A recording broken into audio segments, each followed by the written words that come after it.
All right. Well, welcome everyone. My name is Laura with the Plano Public Library, and I want to thank you all for joining us for tonight's program. Please note your microphone and video have been turned off. If you have any questions, you can type them into the chat, and Jessica will be monitoring the chat to assist you with any issues and bring questions to my attention. We will also be sure to leave time for questions at the end. Now, before we get started, I do have a few housekeeping reminders that I'd like to share. Please note that this program is being recorded and will be made available on the Plano Public Library YouTube page for later viewing. Soliciting business or selling merchandise during library virtual programs is prohibited. Please show respect for our presenters and one another throughout the program. Zoom provides live captioning. This option is available in the Zoom toolbar. Well, welcome to Be a Citizen Scientist. This is a series of programs, each focusing on a different citizen science opportunity. This week, we're going to talk about eBird.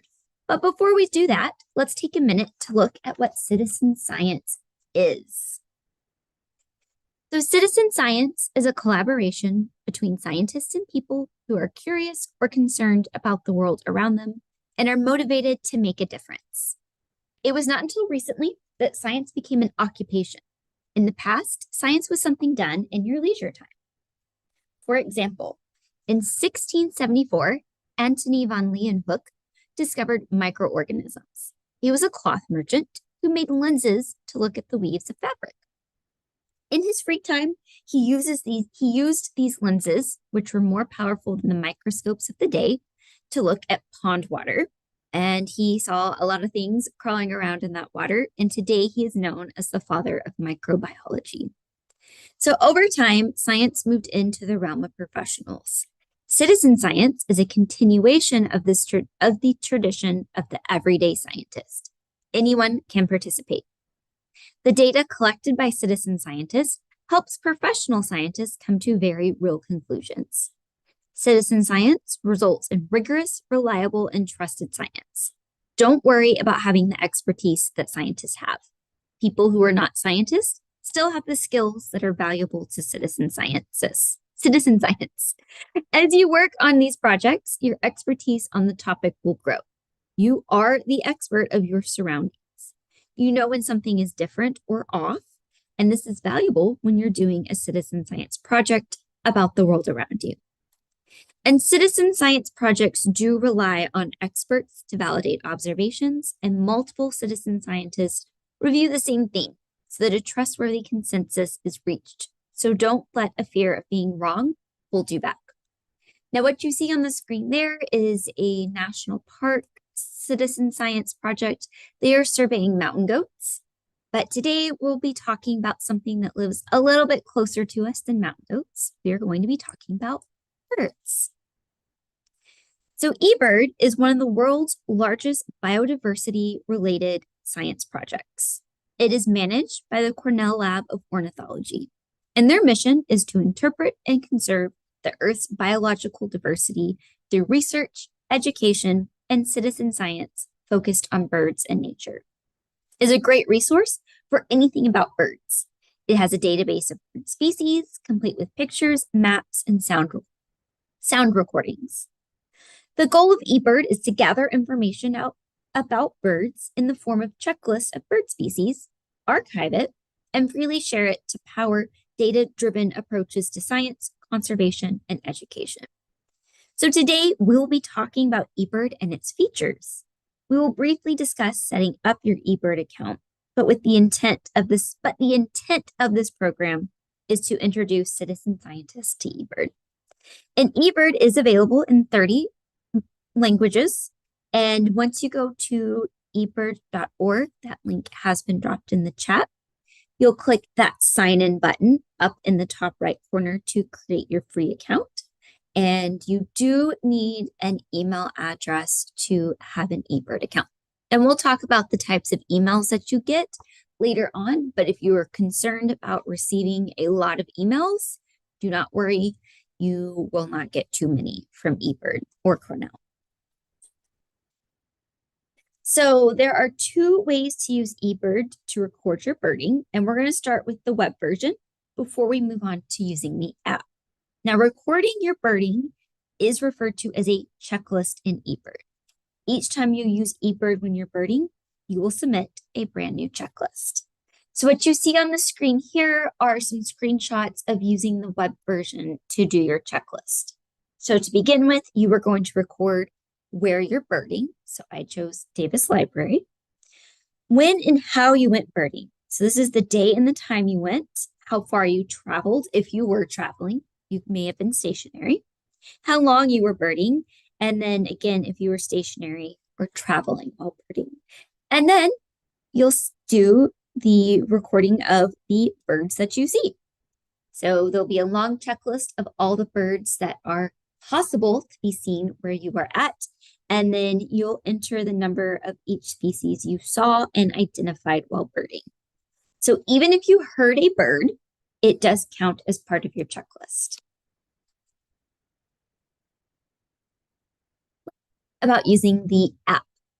So the eBird app is completely free, and there are no in-app purchasing options and no ads. The main page is a prompt to start your checklist, and when you click Start Checklist, it will start recording your date, time, and location automatically. Now, these screenshots are from an Android device. It's available for Android and Apple. So if you're using it in Apple, it may look just a little bit different, but the process is going to be the same. So once that checklist appears, which is what you see on the right of the screen, you begin your bird watching. Type the species that you see at the top of the screen. You can either add your count by clicking the plus sign.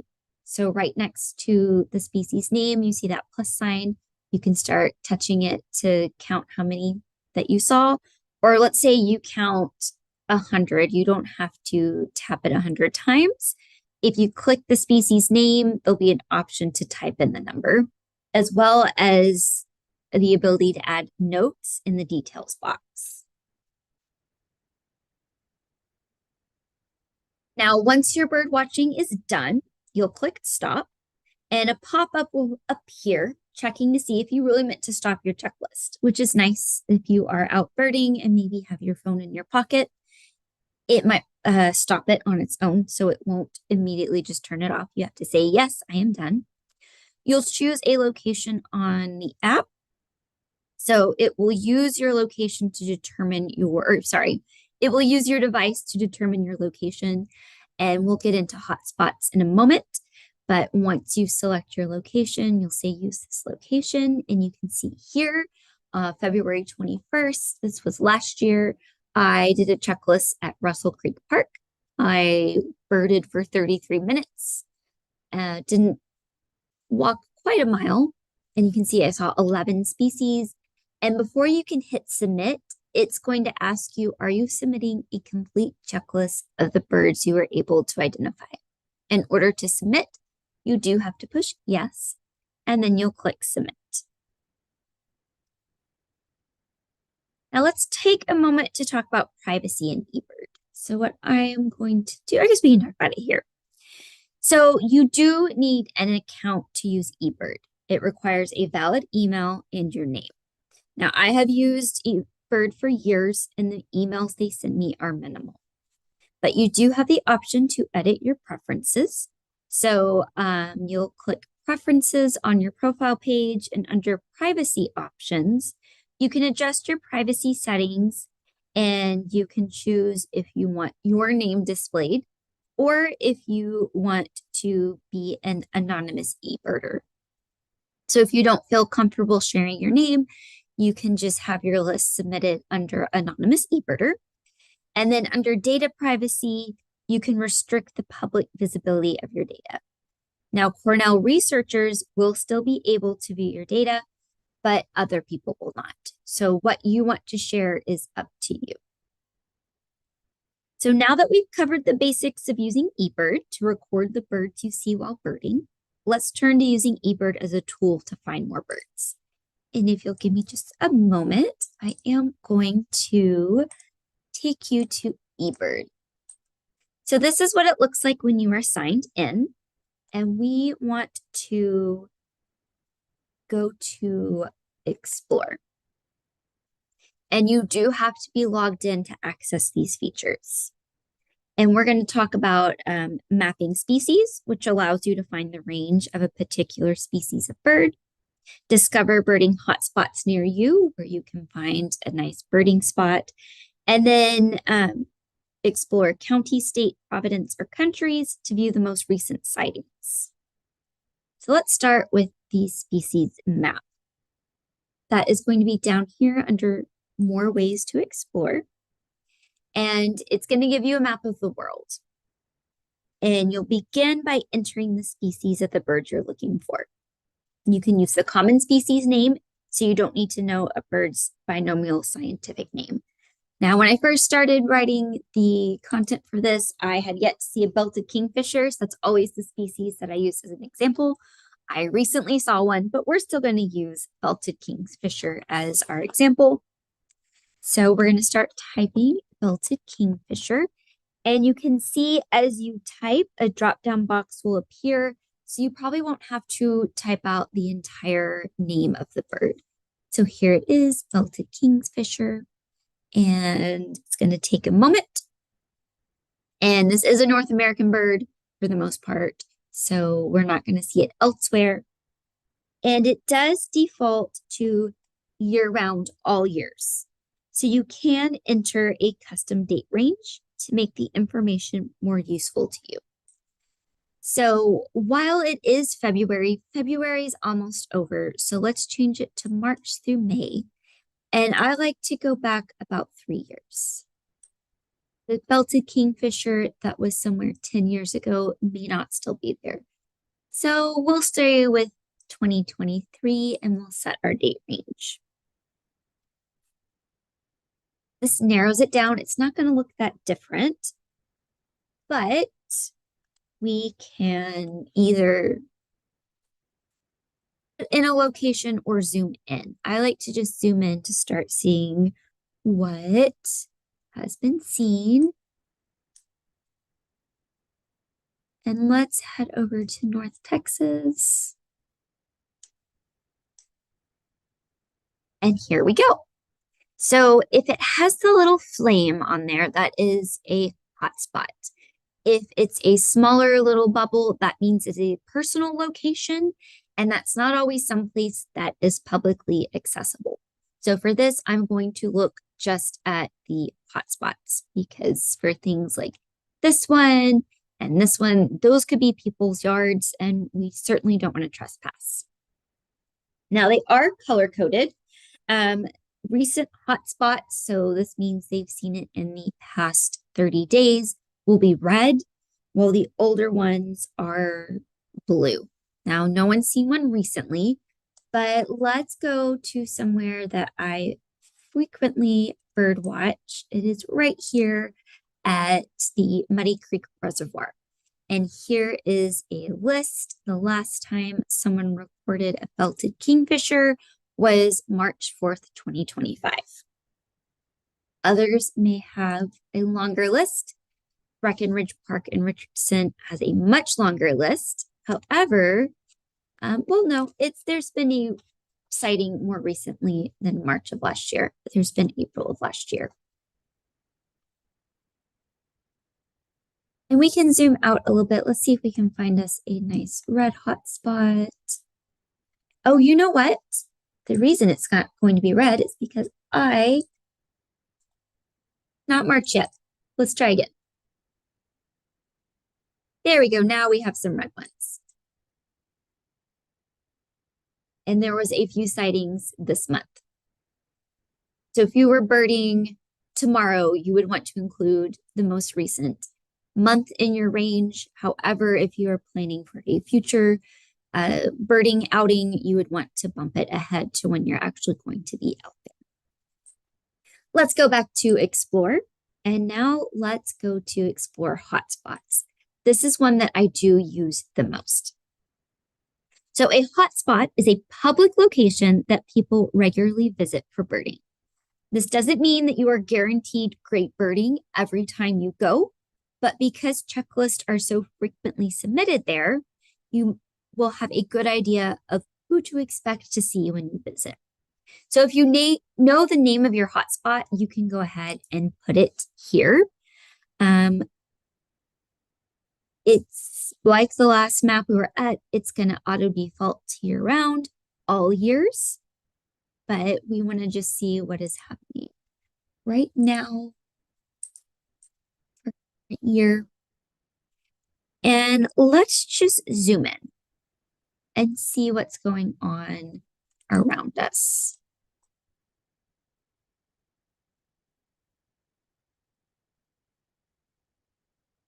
So each of these dots is a hotspot. And let's see. Recently, the park behind Davis Library did get added to eBird as a hotspot. So let's view the details and take a look. And this is what it looks like. So you can see here that 59 species have been observed here. There's been 99 checklists submitted, and 8 different people who have used eBird have gone birding in the park. These are the birds that are typically seen a lot. These are the iconic birds that are most likely to be seen there. As a reminder, we are about to enter spring migration. So bear in mind that migration in the spring and the fall can have a big impact on who you see somewhere. So right now, you absolutely will probably hear ruby-crowned kinglet, see these water birds. Mallards, of course, will always be there, but things like the gadwall and the lesser scaup, they're going to be heading out soon. So that can change. But for this month, there have been 19 species, 5 checklists. And as you can see, I do work at the Davis Library, so I take my breaks and I go on lunch at the park quite a bit. But someone else has been, and you can see that they have chosen to use anonymous eBirder instead of their own name. And here's some nice photos of what has been seen there. And then if you are interested in saying, hey, I might go soon, what did the last person see? You can view their checklist. And they saw some double-crested cormorants, some ring-necked ducks, the widgeons were there, our shovelers were back, and Canada goose, they were there. So that's exciting. I have not seen them there yet. I may need to go double check and see if I can get them added to my list for the year. But that is exploring hotspots. And then let's talk about exploring regions next. So we're going to go back to explore, and here's regions right up here. So this is a good way to find birding hotspots and species to look for if you're traveling. So as you type in your destination, a drop-down menu will appear again, and you have the option to select from the drop-down instead of typing it all out. So let's say we're planning a trip to New York City, and we have some time to go birding while we're there. Let's start entering New York City. And nothing's going to come up. So let's see if I take away city. And there it is, New York, New York. And we're going to click on it. And here's the main page. This is the eBird page for New York City for the current month. Now, I do believe they're experiencing a blizzard right now, so might not be the best time to go birding, but let's say it's a nicer day when we're going to go. So this can give you an idea of being a good idea of who is being seen where. On the left, you have the community targets. So these are species that are typically seen here at this time of year, but they haven't been seen yet. Now, it might sound a little alarming that, oh no, these birds aren't there. That doesn't mean that. It just means no one's recorded it. So no one's done an eBird checklist and has said, oh, yep, here's our barred owl. And on the right are new species, which are the most recently recorded species that have not been seen in that area before or have not been seen this time of year before. So if you're looking to expand your life lists, which we'll talk about in a moment, and want to see something new, this is a great place to start. And then scrolling down, there's some recent pictures. I always like looking at these. One of my favorites, a wood duck. And then here are some recent checklists. And this lets you see where people are birding. Now, this being New York City, you might think that birds are going to be in Central Park, and you are not wrong. There's a lot of Central Park on here, and there's a lot of birding opportunities in Central Park. But there's also other places that birds can be seen. So if we click on hotspots, here are our nearby hotspots that have a lot of good locations to go. And again, Central Park is on there. The Ramble is one of my favorite places to bird in New York City. If you are familiar with the birder Sibley, David, not David, I'm sorry, not David Sibley, Roger Torrey Peterson, he loved to bird watch in the Ramble of Central Park. So I always make a point to walk in his footsteps and bird in the Ramble in Central Park.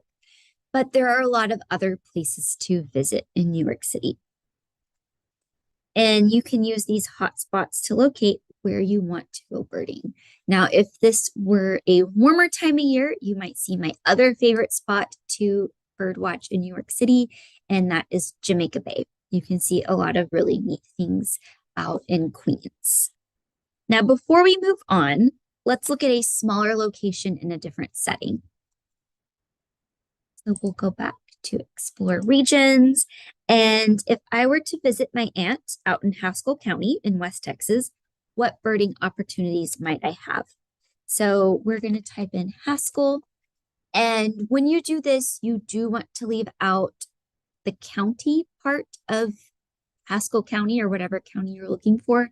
So it may look like the more familiar way that we do a city, but it's Haskell County. And here we go. So you can see there's just been 2 checklists this month. It's a much smaller scale than New York City, but there are hot spots to visit. And I have a pretty good chance of seeing some birds now that I know where to look. Now, exploring regions is not limited to the United States. eBird is worldwide. So let's say I wanted to visit an aunt and uncle in Ternopil, Ukraine. There we are. And you can see right here, there's birds to be seen there as well. Different birds for sure, for at least some of them, the gray-headed woodpecker, Eurasian bullfinch, but some birds that we share with them, either we both have them like the northern pintail, or one of them isn't quite a native species in our part of the world, but it is there, the mute swan. So even if you're planning an international vacation, you can still find a neat place to go birding. So let's explore my eBird. This is your profile. So here is mine. If you've been using eBird for a while, this is where you can go to view your stats. Along the top, you can see the total number of species I've seen since I began back in 2021, how many checklists I've submitted, as well as how many pictures and audio I've uploaded. I've not uploaded any audio, but I do have some species photographed. And then you can see here your species by year. So as of February 23rd, I have seen 55 species of bird. This compares to last year when I had only seen 47, and the year before when I had just seen 43. It will show you your life count by region, and we'll get into this a little bit more in a moment. You can see I stick to the United States with my birding, so that is why there's a lot of zeros the further away from the US than we get. Now, on the right side of the screen, you can see your most recent checklist. Now, when it has an odd address like this, I just saw something on the side of the road and made a quick checklist. But then I also saw 9 species at the park 2 weeks ago and 15 species in my backyard last week.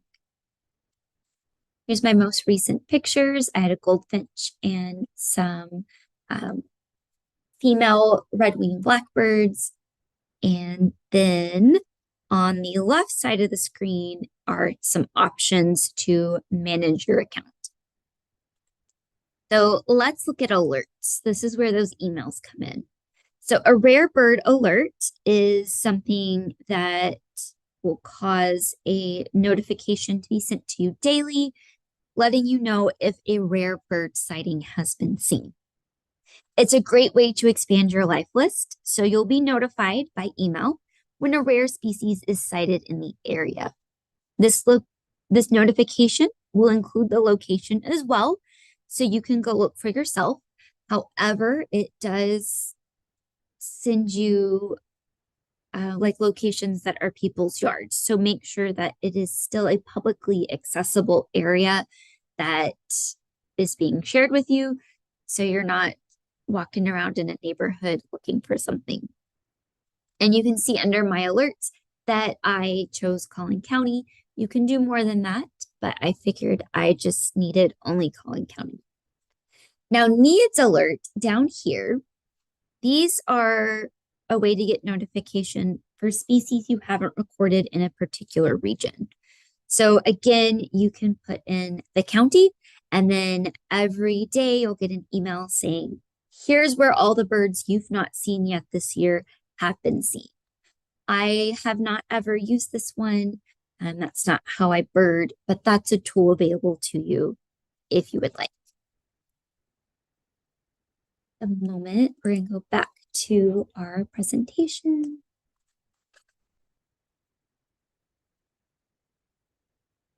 And let's talk about what happens if we're wrong, because bird identification can be tricky.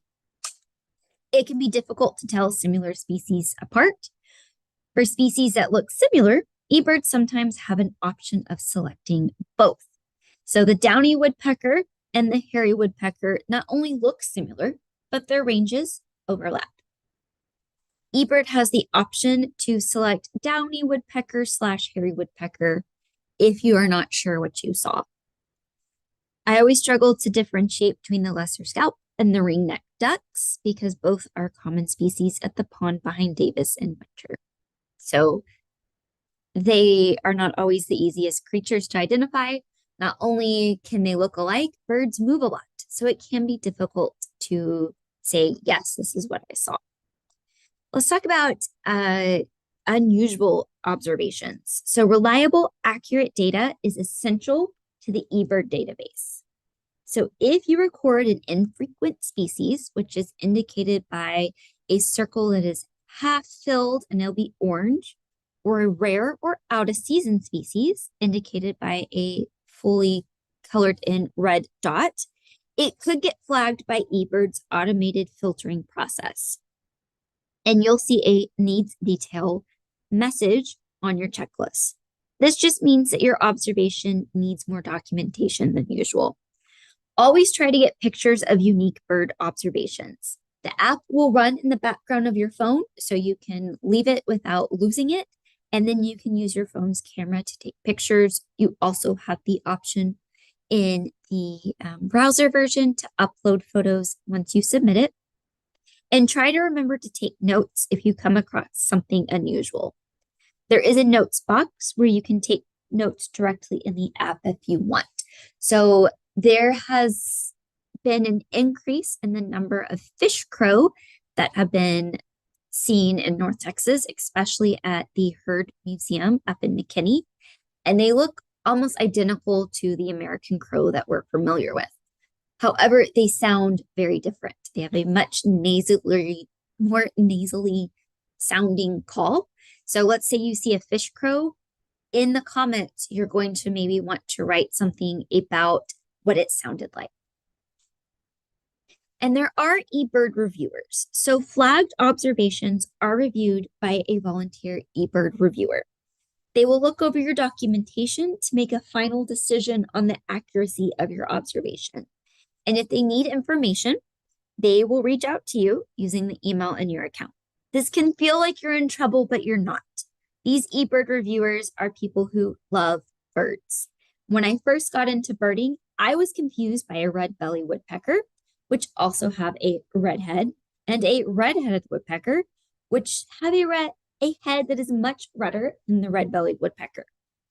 Now, the red-bellied woodpecker are common to our area, while red-headed woodpeckers are not. So when I mistakenly added a red-headed woodpecker, which I did not get a picture of, to a checklist, an eBird reviewer reached out.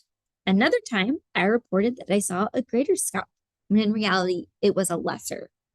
This time, I relied on what a bird identification app told me. And when I shared this with the eBird reviewer who had reached out to me, he walked me through the differences in the two birds, which was really helpful.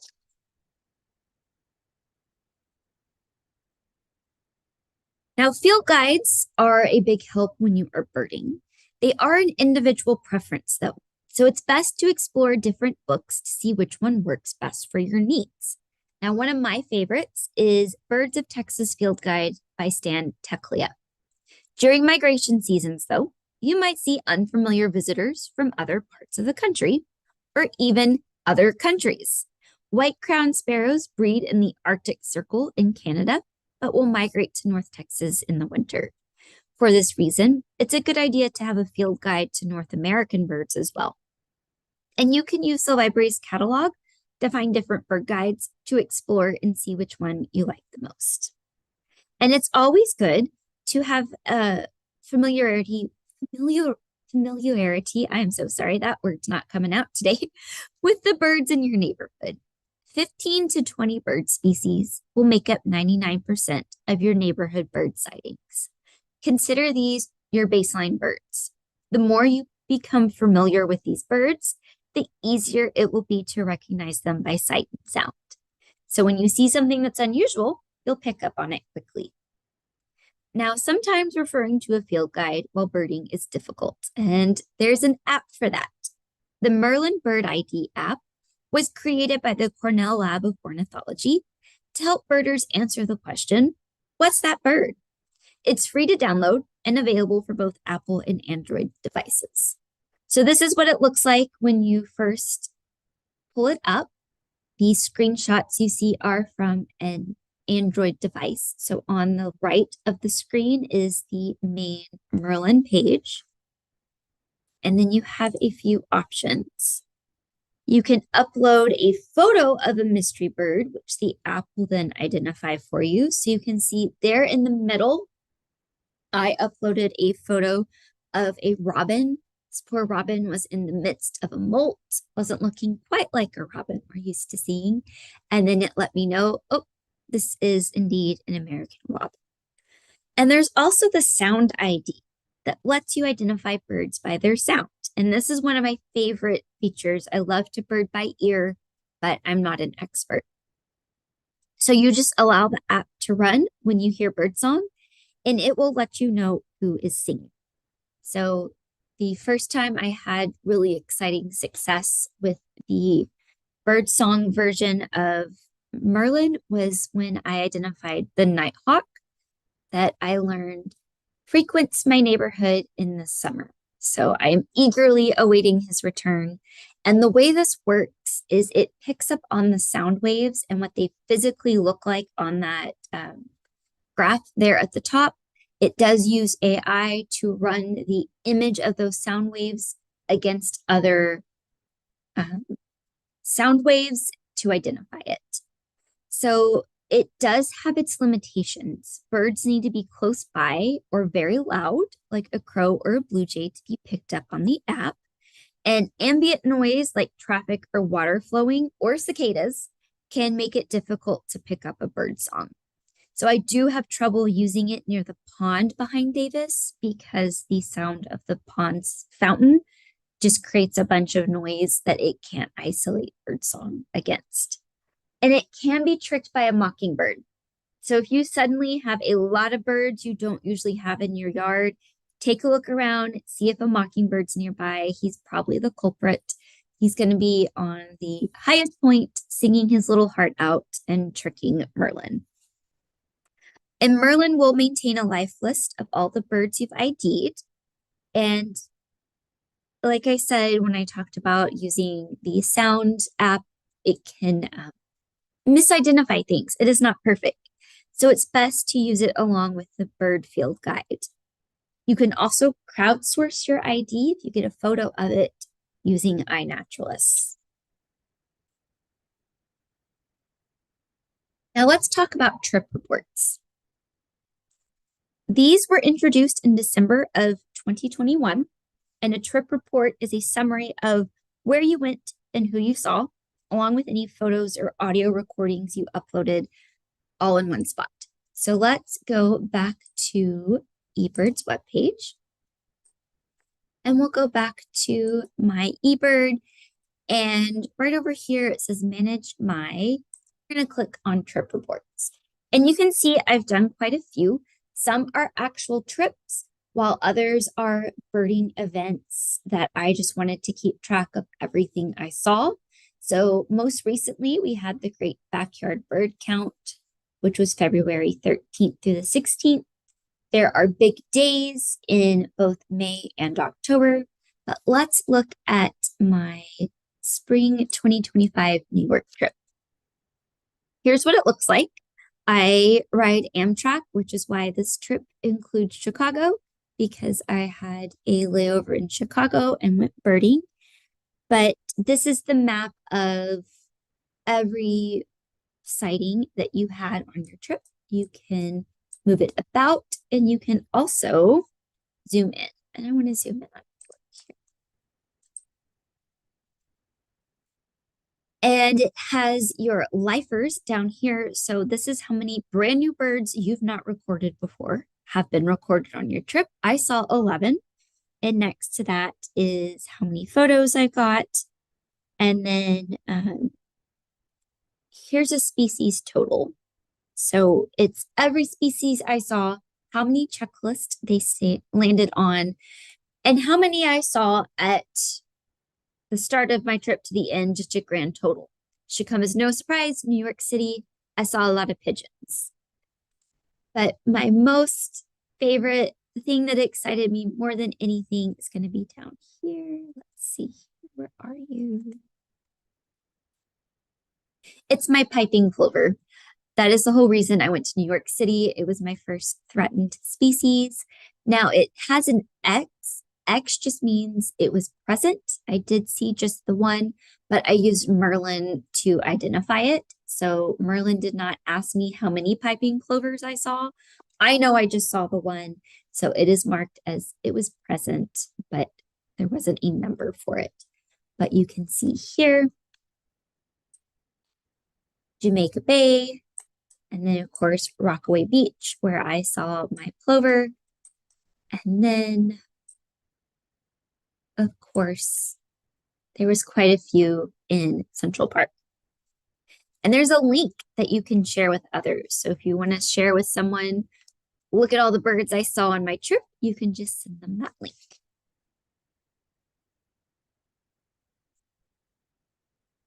And if we go back, if you want to create one, you'll just click Create Trip Report. You will won't finish it, but we'll start one. You'll name it. What do you want to name it? And then the start date and the end date. And if you want it to be public, you absolutely can do that. But if you want to only share it over a link, which is what it defaults to, that's an option as well. And then once you fill all this out, you'll click Create Trip Report, and anything that you submit through eBird or Merlin in this time range will be recorded on your trip report as well. And you can do it in advance so that you don't have to be like, oh, I need to start this. If you know you're going somewhere, just go ahead and start it. Go back to my eBird because I do want to talk about your life list. So a life list is a list of all the bird species you've seen your entire life. Seeing a brand new species is sometimes referred to as seeing a new lifer. And there are no official rules to keeping a life list. Some birders will only include a bird if they hear it, while others won't. So they want eyes only for their life list. And some birders can get pretty competitive about their list. But while you don't need to be competitive, a life list can be fun, and eBird will keep track of it. So the region on your profile for eBird, it defaults to the world. This is the whole world and all the birds you've seen in it. This number right here, species observed, is my life list. So let's click on it. And you can see here's all the species that I have seen, the date I first saw them, where I saw them. And then if you'd like, you can download it. My most recent was a fox sparrow on January 24th. This was during the ice storm, and I looked out my window and thought, that's not a sparrow I've seen before. And they visited my feeder the entire week that we had ice, and I haven't seen them since. Now, going back to our profile, we can change the region. So what if we just want to do the United States? It's not going to change, but let's say I want to just do Texas. Now it's a bit of a smaller list. This is because I have seen birds in other states like Virginia, New York, and Illinois. And unless you've only birded in one region throughout your entire use of eBird, that number is going to change. Now, if you want to see a visual of your list under Profile, over here, explore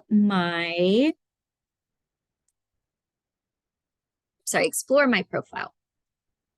So here's my profile. And again, it defaults to the world. And just as in your profile, you can change your region here. So let's change it to the United States. And so here it is. It's broken down by state. The darker red it is, the more species you've seen there.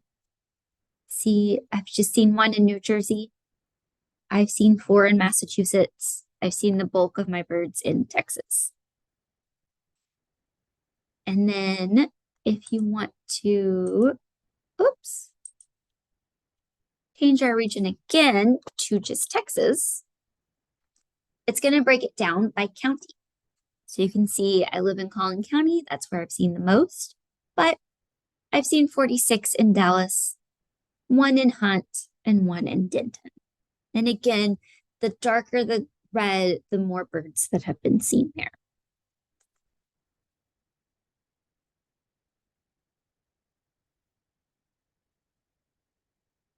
We can talk about this on my bird. Sorry about that. So a big year. In birding, a big year is when a birder decides to focus on seeing as many species as possible in the course of a single year in a set geographic area. Now, a U.S. big year, this is an actual competition. It is regulated by the American Birding Association. And the winner of this big year typically see 780 or more species. And they travel the whole year, going from state to state, hotspot to hotspot, chasing down those rare birds to see how many they can see from January 1st at 12:01 to December 31st at 12:59. But you can do your own big year in any way that you please. This is often referred to as a little big year. You can choose a certain spot, your backyard, a favorite park, or a specific geographic area like a county or state. So last year I did do a little big year for Collin County, but this year my undergraduate is in American history. So it is the semi-quincentennial of the signing of the Declaration of Independence. That's 250 years. So I have the ambitious goal to see 250 species this year. And I'm not limiting myself by region. I am just saying, as a whole, I want to see 250 distinct individual bird species. And as of today, I have seen 55 species. So I have less than 200 to go. And you can see right up here, your species by year. I have seen 55. And so that's a nice, easy way to keep track of how many I've seen this year. I am planning to visit White Rock Lake this weekend and hope to add to that. I want to see the pelicans that visit White Rock Lake before they head off on their spring migration.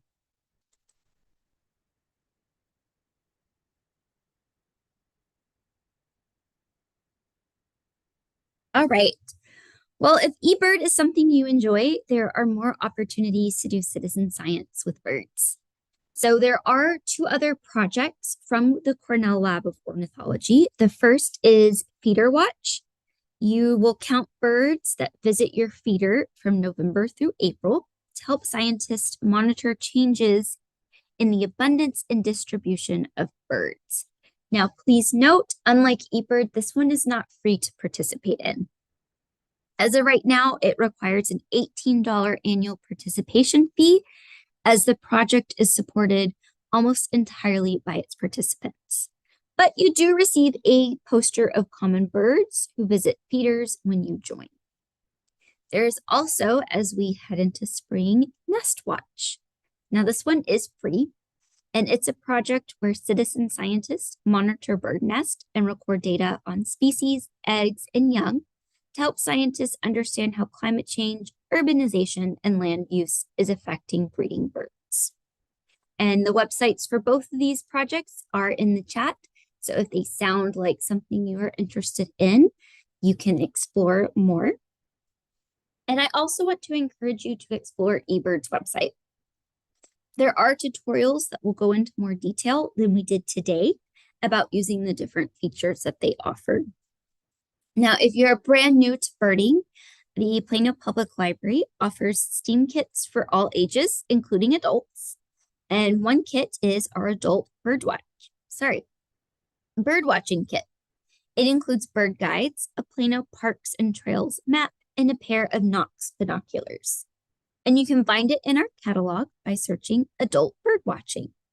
If you want to see a list of all of our adult STEAM kits, just do a search for adult STEAM kits and they'll all show up. We have some other nature-based ones as well. So if you're interested in things like clouds or trees, we have STEAM kits for those. Now there is also an elementary birding for kids kit. So if you want to introduce birding to any children in your life, that is an option as well. And then we do have another Be a Citizen Scientist program coming up. It is Monday, March 23rd at 6:30, and we'll be talking about the app iNaturalist. So I mentioned that earlier as a way to crowdsource identifications for birds if you get a picture of them. But it's not just for birds. It is for all living things. So plants, fungus, trees. The time would be 6:30 is when that one is. And we'll discuss using the app and all the things you can do with it. So if you have questions, we'll give you just a few minutes to get those in the chat.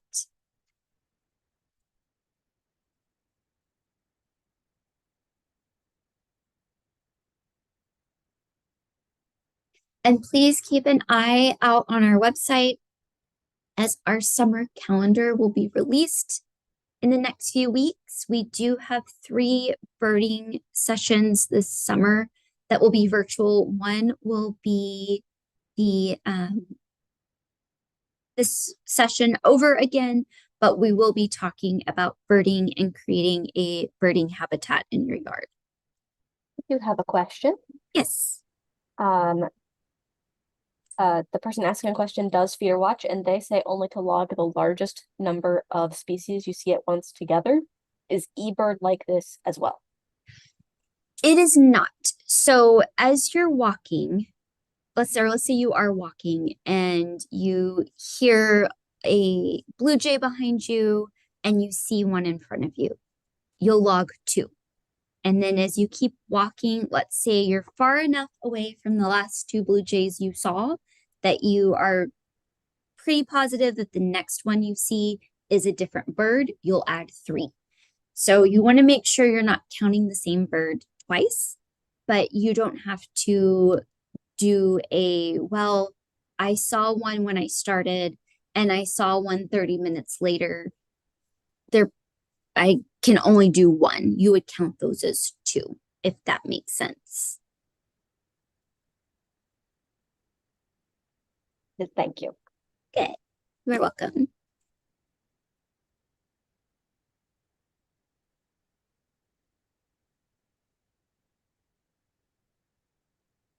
Are there any other questions?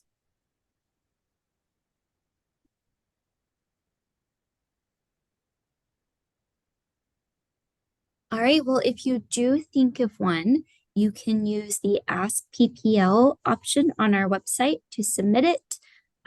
Whoever is manning it that day will see that it is about this program, and they will get the question to me so that I can get you an answer. I want to thank you all so much for joining us today. We really appreciate you being here. Please be sure to stay up to date with Plano Public Library by following our Facebook and Instagram pages. You can find recordings of this and other past programs on our YouTube channel. Please complete our program survey, which should pop up following this program. We value your feedback. Thanks again for joining us today, and we will see you next time.